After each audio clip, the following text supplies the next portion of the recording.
Hello दोस्तों, कैसे हैं आप सभी। जैसा कि अभी तक की जो क्लासेस हुई हैं उस क्रम में देखा जाए तो आप केवल पार्ट्स ऑफ स्पीच पढ़ते आए हैं। आज थोड़ा सा हम दूसरा सिलेबस भी टच करने की कोशिश करेंगे, क्योंकि केवल पार्ट्स ऑफ स्पीच पढ़ लेने से हमारा काम नहीं होगा। क्योंकि 20% आपका उधर वर्क हो जा रहा है मैनेज, लेकिन रिमेनिंग यानी जो 80% जो आपका पार्ट रहेगा, जिसमें आपको idioms and phrase, one word, synonyms, antonyms, PQRS और क्लोजटेस्ट यानी पैसेज, तो ये सारी एक्टिविटीज आपको जो करनी है उनको भी आपको प्रिपेयर करना है। तो उसी क्रम में आज की जो क्लास है वो इडियम्स एंड फ्रेज से रिलेटेड है। तो ग्रामर में आपको बहुत सारी चीजें जो प्रिपेयर करनी है, क्योंकि ये विषय ऐसा है कि जिसमें बहुत सारे बच्चे जिनकी नींव मजबूत नहीं है, तो वो उलझ जाते हैं कि अब आखिर बिगनर बच्चों के साथ ये सबसे ज्यादा प्रॉब्लम होती है कि आखिर उनको करना क्या क्या है। तो भाई एक चीज नहीं पढ़नी है, इसमें जितनी चीजें हमने बताई हैं ये सब चीजें आपको प्रिपेयर करनी है। तो बर्डन न लें कि दिमाग में अभी से यहाँ पर आप बहुत सारा बोझ लेकर के बैठे हैं। ऐसा कुछ भी नहीं है, धीरे धीरे प्रिपरेशन की जाएगी और टाइम रहते हमारी प्रिपरेशन कंप्लीट हो जाएगी। एक चीज और हम कहना चाहेंगे कि इस चैनल के माध्यम से जो भी क्लासेस और कंडक्ट हो रही हैं उनकी कंपैरिजन इस सब्जेक्ट के साथ शुरुआत से सौतेला व्यवहार हो रहा है। अब आप सोच रहे होंगे ऐसा क्यों बोल रहे हैं। ऐसा इसलिए बोला जा रहा है क्योंकि वीडियो जो आप देख रहे हैं तो उसके वॉच टाइम के अकॉर्डिंग पता चल जाता है कि कौन सी वीडियो ज़्यादा देखी जा रही है, मतलब कौन सी क्लास बच्चे ज़्यादा अटेंड कर रहे हैं। तो जब सिलेक्शन का मैटर होगा तो ध्यान दीजिएगा कि आपको अच्छी वैकेंसी जितनी भी हैं उनमें मैथ्स और इंग्लिश, अगर इंग्लिश उसमें सब्जेक्ट एज ए सब्जेक्ट रहेगी तो ये दो विषय यानी ये दोनों सब्जेक्ट रामबाण का काम करेंगी। इसलिए इस सब्जेक्ट को भी आप इग्नोर ना करें, उतने ही इंटरेस्ट के साथ इसको भी आप वॉच करें। भले ही आपकी इंग्लिश वीक है तो हम उसका भी कोई ना कोई सोल्यूशन निकालेंगे। तो आप ऐसा बिल्कुल भी ना करें कि जो सब्जेक्ट आपकी वीक है उसको आप इग्नोर कर दे रहे हैं, क्योंकि कंपटीशन में ध्यान रखिएगा कि जो आपकी स्ट्रेटजी है उसमें आपको हर सब्जेक्ट से मार्क्स गेन करने हैं, और यानी 1 मार्क्स भी आपके लिए इम्पोर्टेंट है। तो कहीं ना कहीं अगर आप एक सब्जेक्ट ही इग्नोर कर दे रहे हैं तो ये बहुत बड़ा फैक्टर होगा सिलेक्शन के लिए। इसलिए क्वेश्चन मार्क नहीं लगाना है, हमें अपनी प्रिपरेशन जो स्ट्रेटजी जो हमने बनाई है उसको लेकर के अंत तक हमको उस पे कायम रहना है। तो चलिए हम लोग आज की एक्टिविटी जो आपकी क्लास की है, तो आज हम लोग इंग्लिश ग्रामर में इडियम्स एंड फ्रेज इससे रिलेटेड कुछ क्वेश्चंस की एक्सरसाइज करेंगे। इससे रिलेटेड यानी इडियम्स एंड फ्रेज से रिलेटेड जो आगे की सीरीज आएंगी उन सभी में आपको एक्सरसाइज भी कराएंगे, इंपॉर्टेंट इडियम्स आपको राइट भी कराई जाएंगी, वन वर्ड भी राइट कराए जाएंगे, उससे रिलेटेड एक्सरसाइज भी होंगी। तो हम लोग ये एक्टिविटी वाला जो प्रोसेस रहेगा तो 3 डेज जरूर करेंगे वीक में, क्योंकि हमने स्टार्टिंग में ही आपको बताया है कि केवल और केवल पार्ट्स ऑफ स्पीच पढ़ लेने से हमारा काम नहीं होने वाला है। इसलिए हम बाकी की चीजों को भी इग्नोर नहीं करेंगे। और ये चीज फिर से हम रिपीट कर रहे हैं कि इस सब्जेक्ट के साथ आप सौतेला व्यवहार ना करें, इसको भी आप उतनी ही इंपॉर्टेंस दें जितनी कि आप अदर सब्जेक्ट को दे रहे हैं। चलिए भाई स्टार्ट करते हैं।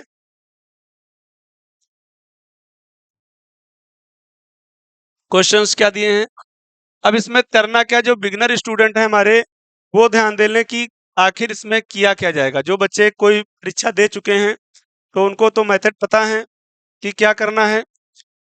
तो जो हमारे बिगनर स्टूडेंट हैं, लर्नर बच्चे हैं, तो वो ध्यान दे लें कि जब इस टाइप के स्टेटमेंट लिखे रहेंगे इडियम्स एंड फ्रेज से रिलेटेड, तो इसमें जो पार्ट आपका अंडरलाइन किया गया है या जो पार्ट आपका बोल्ड रहेगा उस पार्ट को यानी उस पार्ट को ही आपको जो नीचे ऑप्शन दिए हैं इनमें से, जैसे अभी यहाँ पर एक कोई लास्ट ऑप्शन इसमें एनआई होता है यानी नो इम्प्रूवमेंट होता, तो हो सकता है कि वो अगर करेक्ट होता तो फिर वहां पर आपको ये इडियम्स एंड फ्रेज में आपको रेयर केस में मिलेगा, वैसे इसमें मिलेगा नहीं, है ना।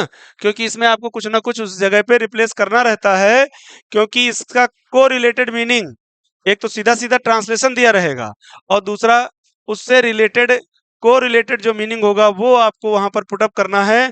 तो इसलिए ये जो आपके ऑप्शन दे रखे हैं इनको क्लियरली रीड करना है और इसका सीधा सीधा ट्रांसलेशन नहीं, इसका को रिलेटेड मीनिंग क्या है वो आपको यहाँ पर पुट करना है, यानी वही हमारा आंसर होगा। तो चलिए हम सेंटेंस पहले रीड करते हैं। सेंटेंस क्या दिया, when I refused his request for a loan he was put out. Underline part जो दिया है वो क्या है, ही वाज पुट आउट। तो पुट आउट का मीनिंग है क्या, इस जो सेंटेंस जो दिया है इस सेंटेंस के अकॉर्डिंग यहाँ पर हम देखेंगे कि जो आपके ए बी सी और डी जो पार्ट दिए हैं इनमें से कौन सा वर्ड हम उठा करके यहाँ पर रिप्लेस कर दें जिससे कि हमारा आंसर निकल आए। तो भैया किया क्या गया है, इस सेंटेंस में एक सिचुएशन ऐसी दी गई है कि जैसे लोन की जो बात की गई है तो लोन लेने आप कहाँ जाएंगे, बैंक जाएंगे। तो जैसा कि बताया गया कि लोन की रिक्वेस्ट ले करके कोई व्यक्ति गया है बैंक और मैनेजर साहब ने क्या किया, उसकी रिक्वेस्ट को डिनाई कर दिया, मानने से इनकार कर दिया। तो जो व्यक्ति लोन की रिक्वेस्ट लेकर के गया था उसका रिएक्शन कैसा रहा वो चीज आपको बतानी है। तो इस वर्ड में वही सिचुएशन कुछ वैसी दे रखी है कि व्हेन आई रिफ्यूज्ड, यानी मैंने जब उसकी लोन की रिक्वेस्ट को मना कर दिया तब उसने किया क्या, ही वॉज पुट आउट। तब वो क्या हुआ, पुट आउट हो गया। मतलब अब पुट आउट का मीनिंग क्या है ये भैया बताना है इसमें, है ना। चलिए तो पहला क्या दिया है, कोलैप्स्ड। तो कोलैप्स्ड का जैसे हिंदी में मीनिंग होता है ढह जाना, गिर जाना। ठीक है, तो कोई बिल्डिंग थोड़ी ना जो ढह जाएगी, तो पहला आंसर नहीं होगा। अब उसने क्या किया, स्टार्टेड टू क्राई। तो कोई छोटा बच्चा है जो रोने लग जाएगा, नहीं। थर्ड क्या दिया, थ्रेटन टू यूज फोर्स, धमकाने लग गया, नहीं। तो ना ए है ना बी है ना सी है, ऑब्वियसली आंसर डी होगा। डी का मतलब है ही वॉज एनॉयड, मतलब वो नाराज हो गया। तो भाई सीधी सी बात है, जब आपने उसकी लोन की रिक्वेस्ट को क्या किया, मना कर दिया, तो भाई वो फाइल वाइल लेकर के चला ही जाएगा। तो वो क्या करेगा, उसका जो रिएक्शन होगा वो पॉजिटिव नहीं होगा, वो क्या होगा, वो निगेटिव ही होगा। यानी वो क्या हुआ, वो नाराज हो गया। ही वॉज एनॉयड, नाराज होना या खींचना, जो कि इसका वर्ड मीनिंग ही है। तो ध्यान रखिए इस सब्जेक्ट के लिए जो भी हिंदी मीडियम बच्चे हैं, अगर आप इंग्लिश टू इंग्लिश चीज़ों को समझ लेते हैं देन बेटर है, अदरवाइज आपको वर्ड्स अपडेट करने हैं और इंग्लिश मीडियम वाले बच्चों को भी वर्ड्स तो अपडेट करने ही करने हैं। ये सब्जेक्ट ही ऐसी है कि जिसमें आपको विदाउट डिक्शनरी पावर स्ट्रांग किए इसमें वर्क मैनेज नहीं होगा। इसलिए प्रीवियस क्लास जो हुई थी उसमें भी हमने बताया था कि आपको रीडिंग और राइटिंग की इनकी प्रैक्टिस रेगुलर करनी चाहिए अगर आप एक्सपेक्टेशन रखते हैं कि हमको सिलेक्शन लेना है। क्वेश्चन नेक्स्ट देखते हैं, I met him after a long time but he gave me the cold shoulder. तो यहाँ पर जो पार्ट अंडरलाइन किया गया है द कोल्ड शोल्डर, तो द कोल्ड शोल्डर को ही आपको यहाँ इन चारों ऑप्शन में से रिप्लेस करना है। मतलब कि ये वर्ड मीनिंग इसकी जो होगी एग्जैक्ट इस सेंटेंस के अकॉर्डिंग उसको आपको रिप्लेस करना है, यानी वो आपका आंसर हो जाएगा। तो किया क्या गया है कि जैसे कोई आपका मित्र है, आप समझ लें इस चीज को कि सेंटेंस में क्या सिचुएशन रखी गई है। तो जैसे आपका कोई मित्र है और वो बहुत दिन बाद आपसे मिल रहा है, तो आपका उसको देख करके कैसा रिएक्शन रहा, ठीक है, उसको देख करके। तो यहाँ पर दो तरह की सिचुएशन हो सकती हैं। एक तो आप उसे देख करके बहुत खुश हो, यानी उसका आपने वार्म वेलकम किया, मिल करके बहुत खुशी हुई। और दूसरा, देख करके अनदेखा कर दिए, मतलब दिल में कोई वैसी हलचल हुई ही नहीं, मतलब हमको अंदर से कोई खुशी नहीं हुई। तो देख करके क्या किया गया, अनदेखा कर देना। यानी आंसर जो होगा हमारा, तो हम देख लेते हैं ऑप्शन क्या है कि I met him after a long time. मिले कब मिले, अ लॉन्ग टाइम मतलब बहुत दिनों बाद मिले। तो बहुत दिन बाद मिल रहे हैं लेकिन रिएक्शन कैसा हो रहा है, बट ही गेव मी, उसने मुझे दिया, क्या दिया, द कोल्ड शोल्डर। तो कोल्ड का मतलब ठंडा, तो यहाँ पर ठंडा कंधा नहीं, मतलब बहुत ठंडा रिस्पांस दिया, मतलब देख करके अनदेखा कर दिया। मीन्स आंसर हमारा क्या हो जाएगा? पहला स्कोल्डेड यानी डांटना हो गया, इंसल्टेड मतलब भाई इंसल्ट थोड़ी ना करने की बात की जा रही है, देख कर अनदेखा करना। फिर दिया है अब्यूज्ड यानी गाली देना, और फिर दिया इग्नोर्ड मी। आंसर क्या हो जाएगा? देख कर अनदेखा करना, मतलब आंसर क्या निकल करके आया है? इग्नोर करना। ध्यान, मतलब उसको देख करके भी अनदेखा कर दिया। मीन्स जनरली आप कम्युनिकेशन में भी यूज करते हैं, अरे भाई आपने तो वहां हमको देखा था और आपको हमने आवाज लगाई और आप मतलब हमको इग्नोर कर दिए, है ना? तो बात कहने की क्या है? नजरअंदाज करना। तो ये वर्ड्स कुछ ऐसे हैं जो कि आप daily day to day routine में भी यूज करते हैं। तो यहाँ आंसर यहाँ तक का क्लियर हो गया। तो प्रोसेस धीरे धीरे समझा जाएगा कि इन सब में करना क्या है।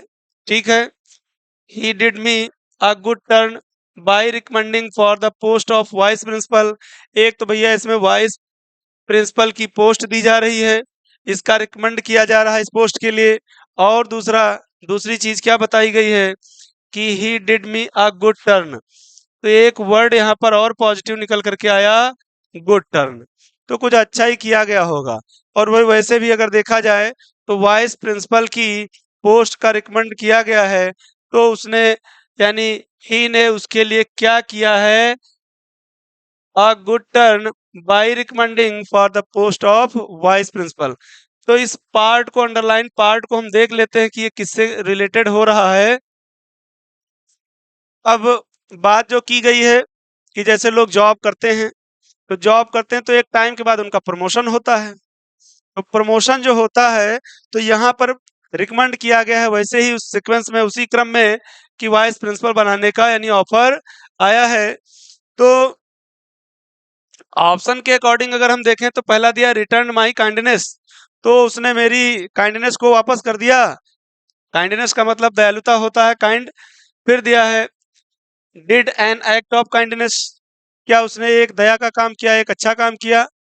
फिर नेक्स्ट दिया है इम्प्रूव्ड माई प्रोस्पेक्ट्स, और लास्ट दिया है बिकम सडनली गुड।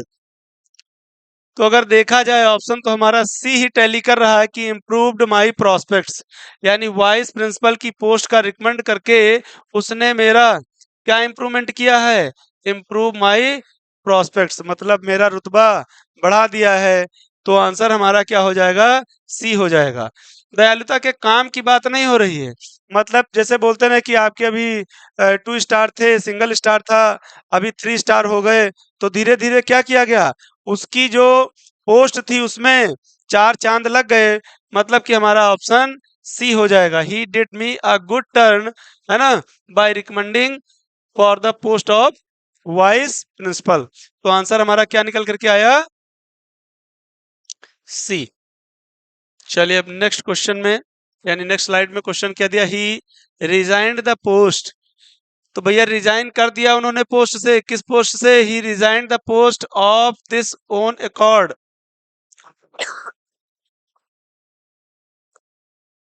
चलिए, रिजिग्नेशन जो दिया गया है तो किस तरह से दिया गया है?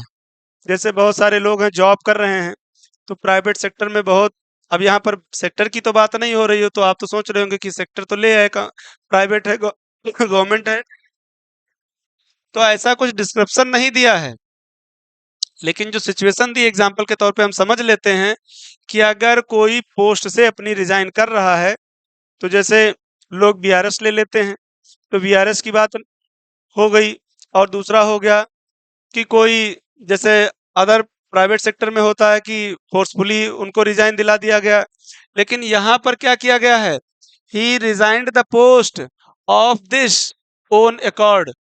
तो ये वर्ड जो दिया है ओन अकॉर्ड, ओन का मतलब स्वयं होता है, ओन से बना है ओनर, ओनर मतलब स्वामी, यानी आप अपनी इच्छाओं के क्या हैं? अपने डिसीजन के लिए खुद आप मतलब मालिक हैं, अपने डिसीजन लेने में आपको कोई इंटरफेयर नहीं करेगा। यानी यहाँ पर कहने का मतलब है ऑन अकॉर्ड मतलब according to yourself, means according to oneself, यानी जो स्वयं में डिसीजन खुद से जो ले, तो वो क्या है? स्वेच्छा से, स्वेच्छा से। तो यहाँ पर ऑप्शन हम देख लेते हैं क्या हो जाएंगे? विच ही लाइक्ड, जो वो पसंद करता है। दूसरा क्या दिया है? अकॉर्डिंग टू हिज कन्वीनियंस, अपनी सुविधा अनुसार। फिर दिया है थर्ड, वॉलेंटरली एंड विलिंगली। और लास्ट ऑप्शन दिया है अकॉर्डिंग टू हिज जजमेंट। तो जजमेंट वगैरह की तो कोई बात नहीं हो रही है, ठीक है।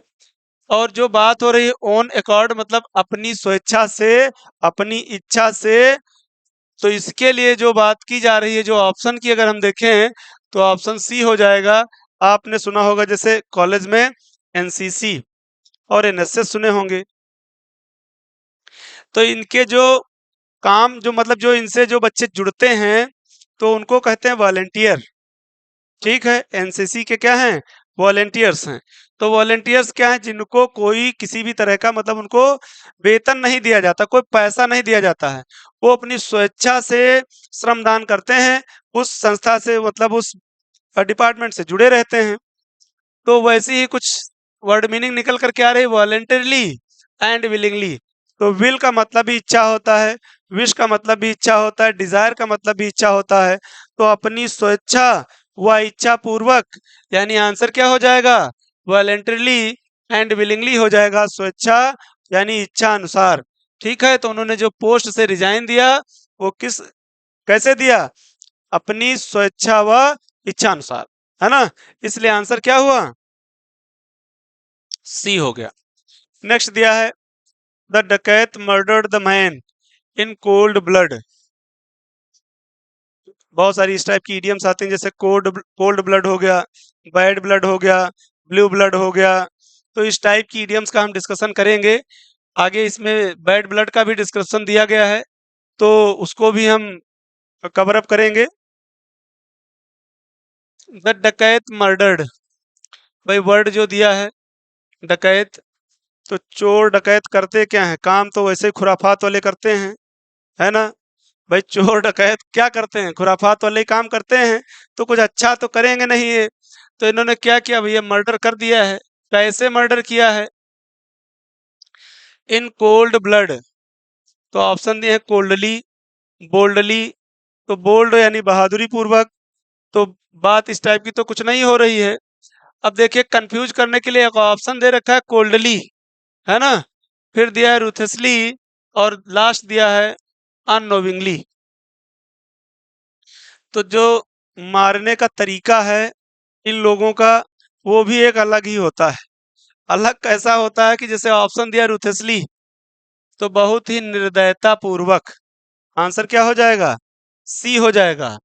कोल्ड ब्लड, द डकैत murder the man in cold blood, बहुत ही निर्दयता पूर्वक उसको क्या किया? मार दिया। तो यानी आंसर क्या है? रुतसली का मतलब ही होता है निर्दयता पूर्वक। जैसे मारने के भी बहुत सारे तरीके होते हैं, लोग सीधा सीधा मर्डर कर दिए। बहुत सारे लोग जैसे कोई जान पहचान मतलब पहचान ना पाए, उसके लिए मर्डर तो कर दिए, फिर उठा करके किसी चीज से, बड़े पत्थर उत्थर से उसका हुलिया बिगाड़ दिए। तो इस टाइप जो बात की गई वही यहाँ पर की गई है कि बहुत ही निर्दयता पूर्वक हत्या कर देना, नृशंसता पूर्वक हत्या कर देना। तो आंसर क्या आएगा? सी हो जाएगा। नेक्स्ट स्टेटमेंट दिया है he is regarded as manager's right hand man. जैसा कि अभी चुनाव नजदीक है, चुनाव आ रहा है, तो जैसे लोग बोलते हैं अरे भाई नेताजी के वो क्या हैं? राइट हैंड हैं, मतलब बड़े विश्वसनीय हैं। राइट हैंड का मतलब ही क्या होता है? जिसपे आप आंख मूंद करके भरोसा कर सकें, है ना। तो यहाँ पर ऑप्शन जो दिया है कि ही इज रिगार्डेड, कैसे सम्मानित किया गया, मतलब वो किस तरीके से देखे जा रहे हैं एज मैनेजर्स, यानी मैनेजर साहब के। भाई चुनाव वाली बात तो इसमें नहीं की गई है, तो हम सेंटेंस के अकॉर्डिंग ही समझ लेते हैं, है ना। He is regarded as manager's right hand man, तो मैनेजर साहब के क्या हैं? राइट हैंड मैन है, मतलब बड़े भरोसेमंद हैं। तो आंसर क्या दिया है? पहला दिया है गुड फॉलोवर, तो अच्छे फॉलोवर हैं, तो फॉलो करने की या ना करने की ऐसी कोई तो इसमें बात नहीं की गई है। और इसमें कोई ऐसी बात निकल करके सामने नहीं आ रही है कि जिससे भरोसा करने का कोई सेंस निकल करके आ रहा हो। फॉलोवर हैं, वो अच्छे फॉलोवर हैं, लेकिन भरोसेमंद हैं ऐसा जरूरी नहीं है। तो दूसरे क्वेश्चन में क्या निकल करके आया कि क्लोज रिलेटिव, फिर दिया मोस्ट इफिशियंट असिस्टेंट, फिर दिया साइकोफेंट। ध्यान दीजिएगा, डी आंसर इसलिए नहीं होगा क्योंकि इस वर्ड का मतलब क्या होता है, चापलूस होता, चापलूसी करना। तो राइट हैंड मैन है, भरोसेमंद है, तो चापलूस व्यक्ति जरूरी नहीं कि वो भरोसेमंद है। चापलूस व्यक्ति का काम ही यही होता है कि काम कुछ ना करे। बहुत सारे लोग आपको ऑफिस वगैरह में मिल जाएंगे कि वो चापलूसी में मतलब एक्सपर्ट मिलेंगे, लेकिन काम उनसे एक पैसे का नहीं होना है। तो ऐसे व्यक्ति, हमारी समझ से तो भरोसे के लायक बिल्कुल भी नहीं है। ऐसे लोगों को तो अपने आसपास रखना भी नहीं चाहिए। अब यहाँ पर दो चीजें आपको कंफ्यूज कर रही होंगी कि एक तो क्लोज रिलेटिव और दूसरा मोस्ट इफिशिएंट असिस्टेंट। तो असिस्टेंट क्यों होगा, उसका रीजन है। भाई ये भी हो सकता था क्लोज रिलेटिव, मतलब बहुत जो सगे रिश्तेदार हैं, वो भी हो सकता है कि अरे भाई बड़े हमारे सगे हैं, हो सकता है ये हमारे, मतलब आंसर अगर देखा जाए तो ये हो सकते थे, लेकिन ये क्यों नहीं होंगे, उसका रीजन है। उसका रीजन क्या है कि हमारी कोई फैमिली से रिलेटेड, कोई रिलेशन से रिलेटेड बात इस सेंटेंस में नहीं हो रही है। इस सेंटेंस में बात हो रही है, जो ये वर्ड आया है मैनेजर, तो मैनेजर इंडिकेट करता है कि इस सेंटेंस में प्रोफेशनली बात की जा रही है, और जब प्रोफेशनली बात की जा रही है तो रिलेशन को उसमें नहीं लाया जाएगा। इसलिए हमारा आंसर सी हो जाएगा। क्या हो जाएगा, सी हो जाएगा। मोस्ट इफिशिएंट असिस्टेंट, भरोसेमंद जो उसका सहायक है वो उसका क्या है, यानी मैनेजर साहब का राइट हैंड है। तो हमारी समझ से यहाँ तक कोई समस्या नहीं हुई होगी, क्योंकि रिलेटिव्स की बात तब होती जब मैनेजर यहाँ पर ना होता, लेकिन मैनेजर वर्ड इंडिकेट करता है कि इस सेंटेंस में प्रोफेशनली बात हो रही है, यानी एक प्रोफेशन की, यानी एक किसी ऑफिस की। तो ऑफिस में उसका जो सहयोगी होगा, उसका जो राइट हैंड होगा, वो उसका असिस्टेंट होगा। मतलब ये वर्ड होगा ऑप्शन के अकॉर्डिंग। और जो चीज बिल्कुल भी ना समझ में आ रही हो तो ये ध्यान दे लीजिएगा कि जैसा कि स्टार्टिंग में बोला गया है कि आप बिल्कुल भी सौतेला व्यवहार ना करें, है ना। तो थोड़ा बहुत वॉच जरूर करें, जब नहीं आएगा तो उसको कमेंट में भाई बताइए कि ये चीजें हमको नहीं समझ में आ रही हैं। आपके सजेशन से कुछ हम अपनी क्लासेस में और इम्प्रूवमेंट करेंगे। आइए नेक्स्ट, क्या दिया क्वेश्चन में, whenever I met him he pulls a long face. तो पुल का मतलब जो अंडरलाइन वर्ड दिया है कि जब भी मैं उससे मिलता हूं तो उसका मुंह कैसा बन जाता है। बहुत सारे लोग होते हैं देख करके बहुत खुश होते हैं, बहुत सारे लोग होते हैं जैसे बोलते नहीं बहुत शुद्ध हिंदी में कि अरे मुंह उतर जाना या सड़ा सा मुंह बना लेना, है ना। तो यहाँ पर जो वर्ड दिया है whenever I meet him he pulls a long face, तो उसका रिस्पॉन्स कैसा हो जाता है, मतलब रिएक्शन उसका कैसा होता है। लुक्स चीयरफुल, वो बहुत कैसा दिखता है, भाई हो सकता है पॉजिटिव हो, तो चीयरफुल यानी बहुत खुश दिखता हो। लुक्स एंग्री, बहुत नाराज दिखता हो। फिर दिया है लुक्स इनडिफरेंट, कुछ मतलब लुक्स इनडिफरेंट का मतलब क्या है,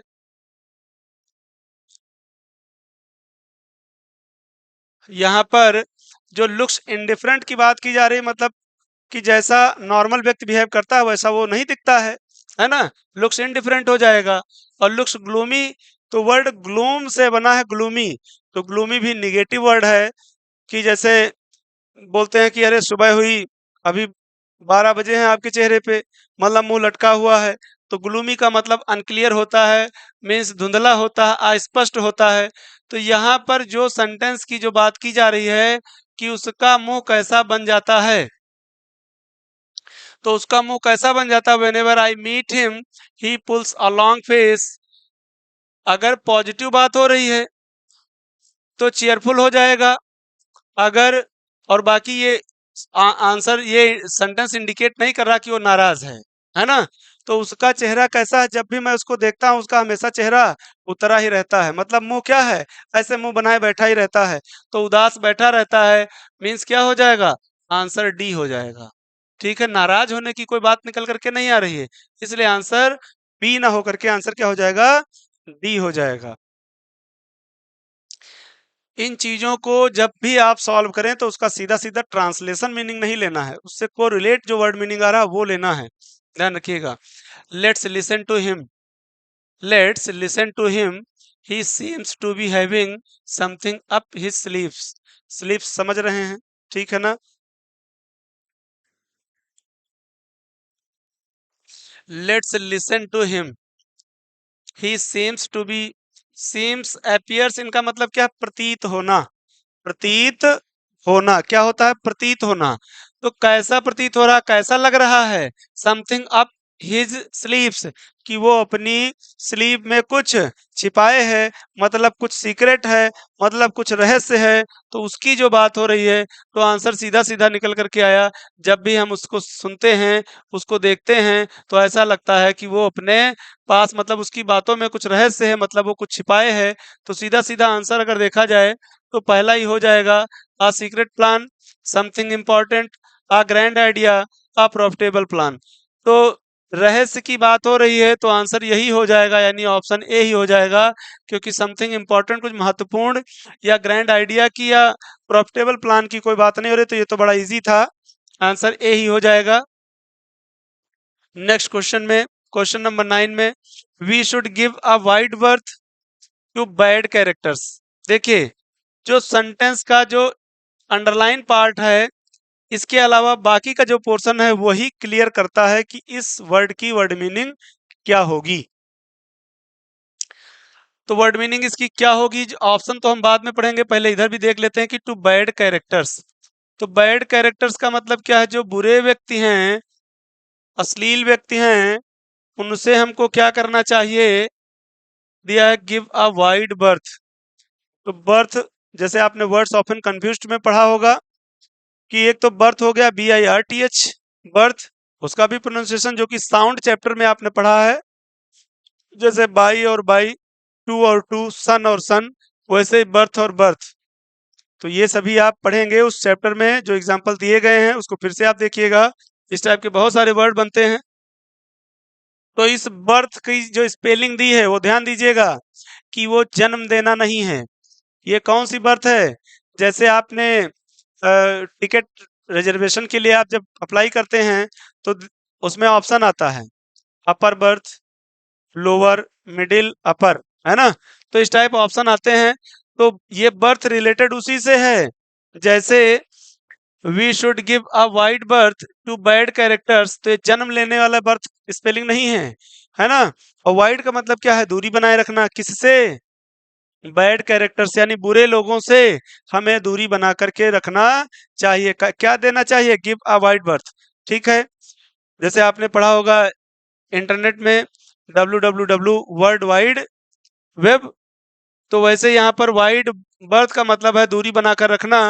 तो आंसर जो निकल करके आएगा, क्या दिया, give publicly, publicly condemn, keep away from.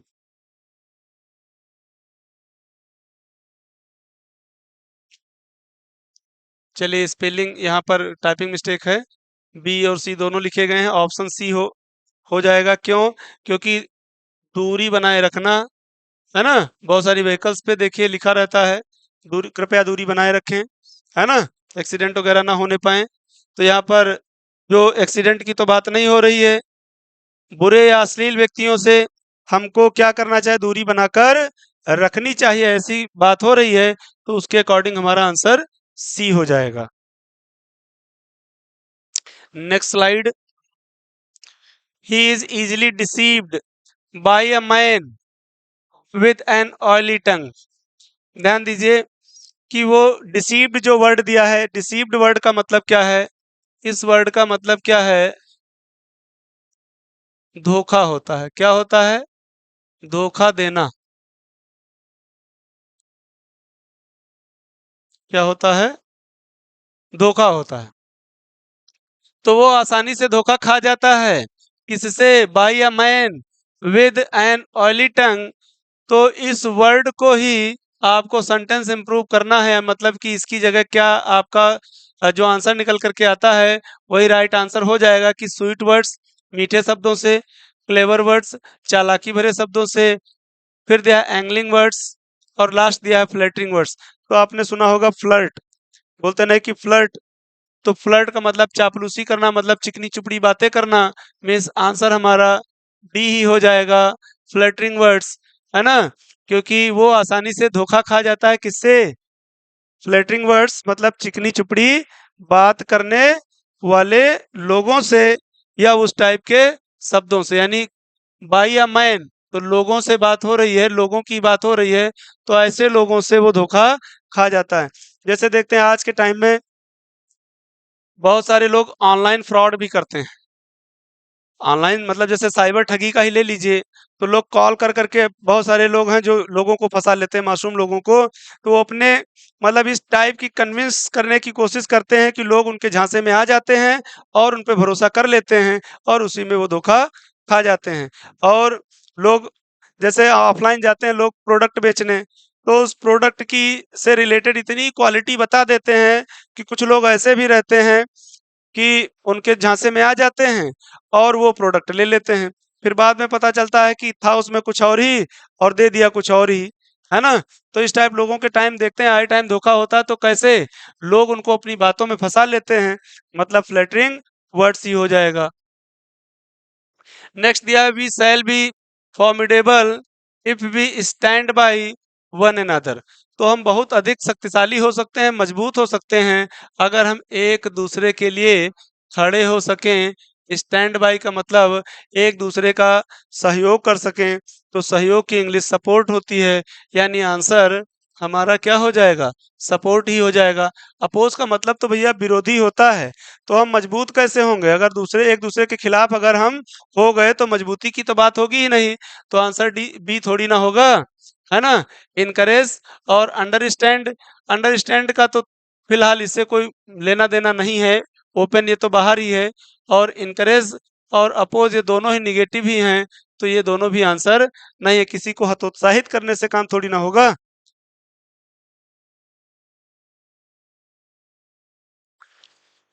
Stand by का मीन्स ही होता है किसी के लिए खड़े होना, सहयोग करना, तो समर्थन करने के लिए सीधा सा आंसर है सपोर्ट हो जाएगा, इजी है। द रिबेल्स, रिबेल से बना है रिबिलियन, तो रिबिलियन का मतलब विद्रोह होता है। तो रिबेल का मतलब क्या है? विद्रोह हुआ, कब हुआ? Held out for about a month.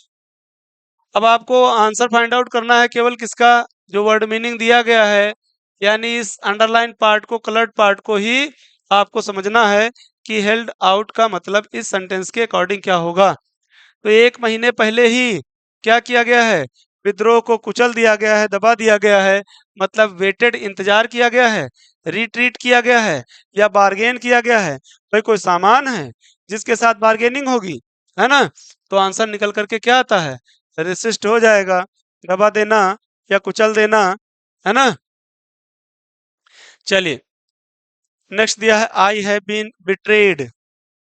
Word meaning complete कर लीजिएगा, जिन बच्चों को समझ में नहीं आ रहा हम फिर से रिपीट कर दे रहे हैं, कोशिश करते रहिए आप, क्योंकि बोला गया है कि कोशिश करने वालों की हार नहीं होती है। तो ध्यान रखिए, कोशिश करते रहें, आपको रिजल्ट यानी जो आपके परिणाम होंगे वो कुछ अच्छे ही होंगे। तो उम्मीद करते हैं कि आप मेहनत करेंगे हमारे साथ साथ। क्वेश्चन में जो बात की गई है, जो वर्ड दिया बिट्रे, तो बिट्रे का मतलब धोखा देना होता है, चीट करना होता है। तो I have been betrayed by, किसके द्वारा धोखा खाते हैं? बाई माई, किसके द्वारा? By my own flesh and blood. तो फ्लेश का मतलब क्या है? मांस होता है, क्या होता है? मांस होता है, और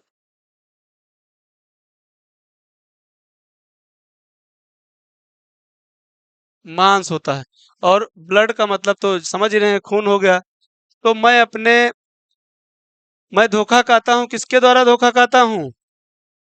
जो मेरे खून मांस के लोग हैं, मतलब जो मेरे सगे संबंधी हैं। तो सगे संबंधी हैं, तो दोस्तों की बात नहीं हो रही, सगे संबंधी में फ्रेंड्स नहीं आएंगे, है ना? क्योंकि फ्रेंड्स का मतलब केवल दोस्त हो गया, और रिलेटिव्स फिर आगे पढ़ लेते हैं, चिल्ड्रन। तो जो हमारे खून मांस वाले हैं, तो इसमें तो केवल चिल्ड्रन ही इंडिकेट कर रहा है, बाकी के तो लोग रह गए।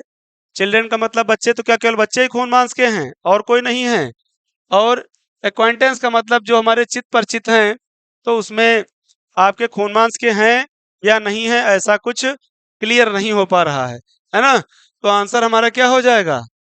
बी हो जाएगा, यानी सगे संबंधी। बोलते नहीं कि अक्सर लोग जो अपने ही लोग हैं वही धोखा देते हैं, तो बात जो हो रही है ओन फ्लेश एंड ब्लड की, तो वो आंसर जो निकल करके आ रहा है वो है हमारा ऑप्शन बी। नेक्स्ट क्वेश्चन दिया है, Panikkar is one of the few officers who are above board. इस वर्ड का मीनिंग ही होता है ईमानदार, ईमानदार होना। चलिए आंसर देख लेते हैं। पनिक्कर क्या है? उन ऑफिसर्स में से एक हैं।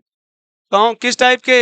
ईमानदार ऑफिसर्स में से। जैसे बहुत सारे लोग होते हैं ना कि वो जब उनकी जॉब लगती है तो लोग क्या करते हैं कि अपनी ईमानदारी बनाए रखते हैं, और कुछ लोगों का जो मन होता है वो डामाडोल हो जाता है, फिर वो लालचवश घूस लेना, बाकी चीजें करना फिर स्टार्ट कर देते हैं।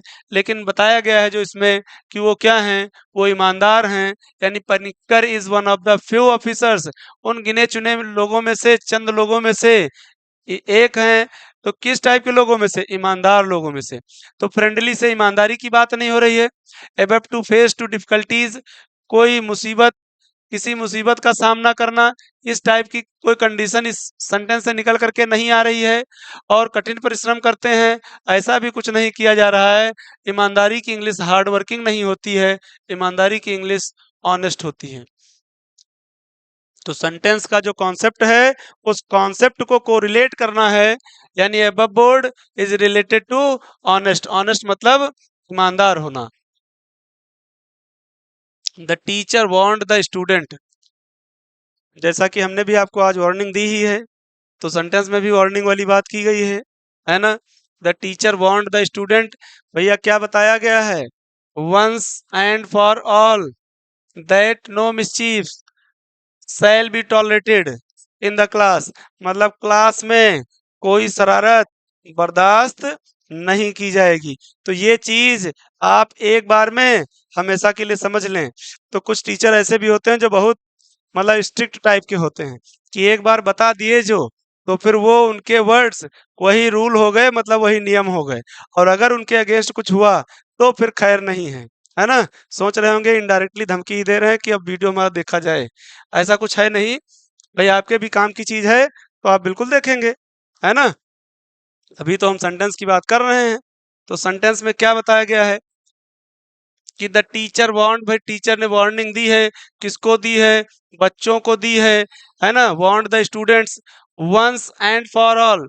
वंस का मतलब एक बार में, एक बार में भैया समझ लो ऐसा होना है, मतलब शरारत बर्दाश्त की नहीं जाएगी। वंस फॉर ऑल का मतलब हमेशा के लिए। तो एक ही बार में बताया गया कि हमेशा के लिए, इसको समझ लीजिए। तो वंस एंड फॉर ऑल का मतलब क्या हो जाएगा? क्या हो जाएगा? फाइनली हो जाएगा। मतलब फाइनली इस बात को दिमाग में बिठा लीजिए। तो आंसर आ गया हमारा सीधा सीधा, है ना। क्योंकि नाराजगी की या कोल्डली की या अथॉरिटेटिवली की बात नहीं हो रही है। मतलब वंस एंड फॉर ऑल, हमेशा के लिए, मतलब फाइनली इस चीज को समझ लीजिए, ऐसा ही बताया गया है।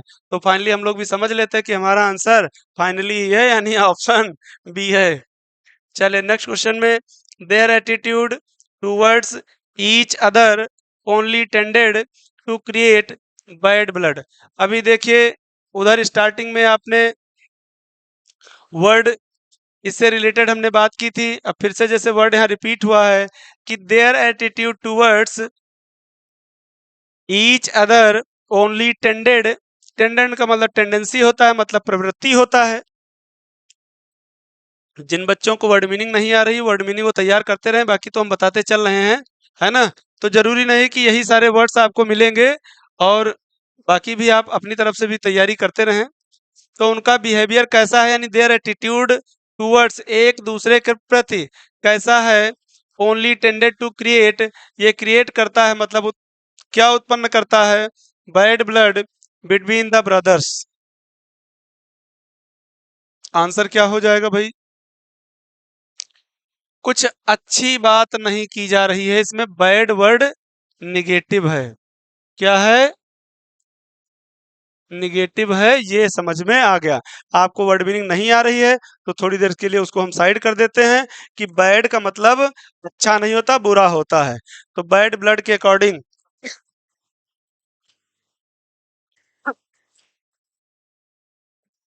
अब हम बात कर लेते हैं सेंटेंस में ऑप्शन की। एक तो दिया है डिस्ट्रस्ट, तो ट्रस्ट कर रहे हैं या नहीं कर रहे हैं इसकी बात नहीं हो रही है ना। बैड ब्लड से ऐसा कुछ इंडिकेट नहीं कर रहा है। उनके बीच जो उनका रवैया है कैसा है, एंग्री फीलिंग, मिसअंडरस्टैंडिंग या जेलसी का, जिसके कारण उनके बीच में यानी bad blood between the brothers, उन दोनों लोगों के बीच में। भाई मिसअंडरस्टैंडिंग का मतलब क्या है कि थोड़ी बहुत मतलब मिसअंडरस्टैंडिंग हो गई तो ये तो हल्के फुल्के वाली बात हो गई। लेकिन उनका जो बताया गया कि their attitude towards each other only tended, तो टेंडेड मतलब प्रवृत्ति है ना, टू क्रिएट बैड ब्लड, तो बैड ब्लड का यहाँ मतलब क्या हो जाएगा, एक तरीके से नाराजगी। जो उन दोनों के बीच में नाराजगी वैमनस्य का जो भाव है वो क्या है, एंग्री फीलिंग हो जाएगा। Tended to create angry feelings between the brothers. Jealousy ईर्ष्या का कारण नहीं है, मिसअंडरस्टैंडिंग नहीं है, ना तो डिस्ट्रस्ट है। आंसर क्या होगा, जो कुल मिलाकर के जो कैलकुलेशन निकल करके आ रहा है बैड ब्लड का, है ना, तो पॉजिटिव नहीं है, निगेटिव है। और निगेटिव क्या है, वो एंग्री फीलिंग्स की बात हो रही। इस टाइप की प्रवृत्ति मतलब उनके जो विचार मतलब जो उनकी प्रवृत्ति है उन दोनों के बीच में, है ना, there attitude towards each other, जो एक दूसरे के प्रति है, ओनली टेंडेड, जिसका क्या कारण है, टू क्रिएट बैड ब्लड यानी angry feeling between the brothers, दोनों भाइयों के बीच में नाराजगी का यही एक कारण है, यानी कि आंसर हमारा बी हो जाएगा। आज की लास्ट स्लाइड। तो आशा करते हैं कि आप लोग थोड़ा बहुत कुछ इसमें सीखे होंगे आज, और वो रिस्पांस आप जो देंगे वो अपने कमेंट, लाइक और शेयर के माध्यम से देंगे। तो चैनल को जो अब तक का जो प्यार मिलता आया है, आप सभी से जो सहयोग मिलता आया है, उम्मीद करेंगे कि आगे भी ऐसा ही बना रहे। क्वेश्चन पे आते हैं, ही always cuts both ends. Answer हमको केवल इसके बिहाफ पे ही निकालना है, cuts both ends, behave dishonestly. फिर दिया वर्क्स फॉर बोथ साइड्स। अब इसमें एक चीज हम हिंट के तौर पे देख सकते हैं कि इस वर्ड का मतलब बोथ का मतलब दोनों होता है। क्या होता है, दोनों होता है। ठीक है, दोनों ओर से बोथ एंड्स, है ना। तो एक तो यहाँ पर बात की गई है और दूसरा यहाँ पर बात की गई। ये दोनों ऑप्शन फिलहाल तो नहीं होंगे, इनमें वैसी कोई दो तरह की जो बात है वो नहीं हो रही, है ना। ही ऑलवेज, वो हमेशा क्या होता है, कट्स बोथ एंड्स। तो ऑप्शन ए में दिया है बिहेव डिसऑनेस्टली, तो भाई दो तरीके का कुछ ऐसा कुछ तो मेंशन नहीं है, डिसऑनेस्टली है या ऑनेस्टली है, ये भी कुछ सेंटेंस से क्लियर नहीं हो रहा है। फिर ऑप्शन सी में इन्फ्लिक्ट्स इंजरीज ऑन अदर्स, तो इंजरीज की तो कोई उसमें बात ही नहीं हो रही है, ऑप्शन ए और सी तो होना ही नहीं है। यहाँ दिया वर्क्स फॉर बोथ साइड्स, तो दोनों तरफ से काम करता है। और फिर डी दिया argues in support of both sides of the issues, तो जो मुद्दे की जो बात हो रही है, जो इश्यूज की बात हो रही है, तो दोनों तरफ से क्या करता है, आर्ग्यूज इन सपोर्ट, वो दोनों तरफ से सपोर्ट करता है, support of both sides of the issue, है ना, यानी पॉजिटिव निगेटिव दोनों तरह से। ठीक है, वो मुद्दे की जो बात हो रही है, तो एक काम की कोई बात नहीं हो रही यहाँ पर, आर्ग्यूज इन सपोर्ट, जो बहस हो रही है जिस मामले पर, तो दोनों तरफ से, है ना, दोनों पहलुओं से वो सपोर्ट करता है, यानी आंसर हमारा डी हो जाएगा। Do not trust a man who blows his own trumpet, तो ओन ट्रम्पेट का मतलब क्या है, जो अपनी बढ़ाई, ओन का मतलब क्या है, स्वेच्छा से, मतलब स्वयं से, तो जो स्वयं से करे, है ना, स्वेच्छा नहीं होता, स्वयं होता है। जो अपनी बड़ाई खुद करे, जैसे बोलते हैं कि अपने मुंह मियाँ मिट्टू बनना, अपनी बड़ाई खुद करना, सेकी बघारना, तो उस टाइप यहाँ पर वर्ड यूज किया गया है। तो ऑप्शन देख लेते हैं, बताया क्या गया है, पहले सेंटेंस में बताया गया डू नॉट ट्रस्ट, ऐसे व्यक्ति पर कभी भरोसा ना करें। जो अपनी बड़ाई खुद करता है। पहला दिया फ्लेटर्स, फिर दिया एडमोनिश अदर्स, प्रेज अदर्स और प्रेज हिमसेल्फ। तो ओन का मतलब स्वयं होता है। क्या होता है? स्वयं होता है। तो यहाँ पर स्वयं की कोई बात नहीं है, फ्लेटरिंग की बात हो रही है, फ्लर्ट की बात हो रही है। प्रेस की मतलब प्रशंसा, तो अदर्स की हो रही बात, स्वयं की बात यहाँ भी नहीं हो रही है। तो आंसर ये भी नहीं होगा, आंसर सी भी नहीं होगा। ठीक है, अब आते हैं एडमिनिसेस। तो एडमोनिसेस अदर्स, फिर यहाँ पर अदर्स की बात हुई है ना। तो दूसरों की प्रशंसा या दूसरों की तो कोई बात ही नहीं हो रही है, बात हो रही स्वयं की। तो बात स्वयं की कहाँ हो रही है? Praise himself. Do not trust a man, तो मैन के अकॉर्डिंग, यानी यहाँ पर man who blows his own trumpet, यानी आंसर क्या हो जाएगा? जो अपनी बड़ाई खुद करे। तो प्रेज का मतलब प्रशंसा, हिमसेल्फ का मतलब दूसरों की ना करके स्वयं की करे, जबकि यहाँ पर क्या दिया है? अदर्स की बात की गई है। स्वयं की बड़ाई करने वाला, यानी ऑप्शन डी हो जाएगा। नेक्स्ट दिया है looking at then now, who can imagine that they were a couple of babies in the wood in school? Looking at them now, who can imagine that they were a couple of babies wood in school? अब ध्यान दीजिएगा, इस sentence में जो बात की जा रही है, एक वर्ड स्पेलिंग यहाँ पर मिस्टेक है, लुकिंग एट देम होगा ना कि देन होगा। ये स्पेलिंग करेक्शन है, भाई इसको समझ लीजिएगा।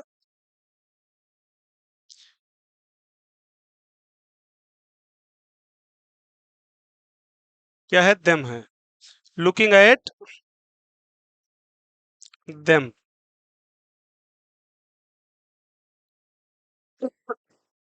चलिए, तो उनको देख करके कैसा लग रहा है?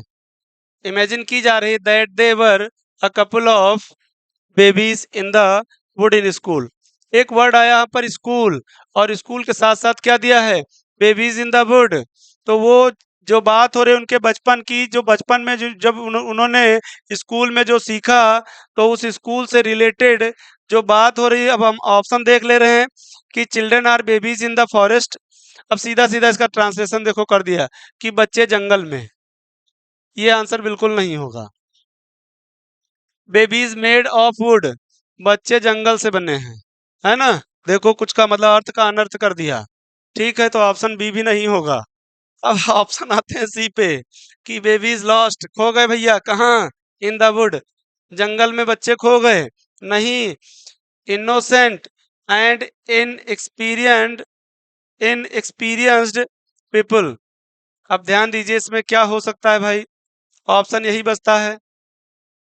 ठीक है, इनोसेंट, और दूसरी चीज जैसे बात की जाए बेबीज की, या जैसे आप जो न्यूली बॉर्न बच्चे होते हैं मतलब बेबीज होते हैं, ठीक है, उनकी अगर बात की जाए, तो इन सबको देश दुनिया की कोई जानकारी नहीं होती है ना।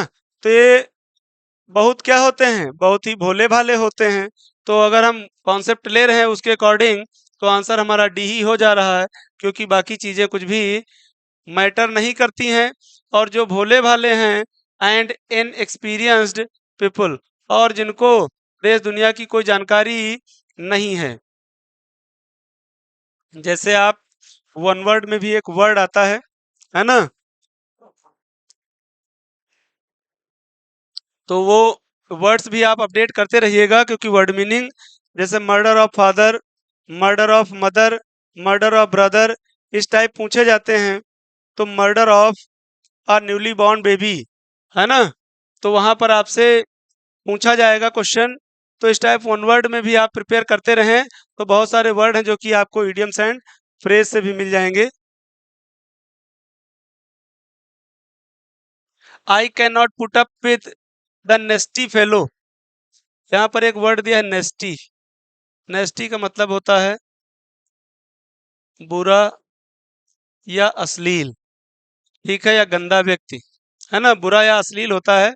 अब इसमें फेलो के अकॉर्डिंग तो यहाँ पर बुरा या अश्लील या गंदा व्यक्ति हो जाएगा। I can not put up with the नेस्टी fellow, तो मैं उसके साथ क्या नहीं कर सकता हूँ, पुट अप विद, मैं उसको और अधिक बर्दाश्त नहीं कर सकता हूँ, क्योंकि ये क्या है, ये निगेटिव वर्ड है, तो बात पॉजिटिव नहीं होगी, बात निगेटिव ही होगी।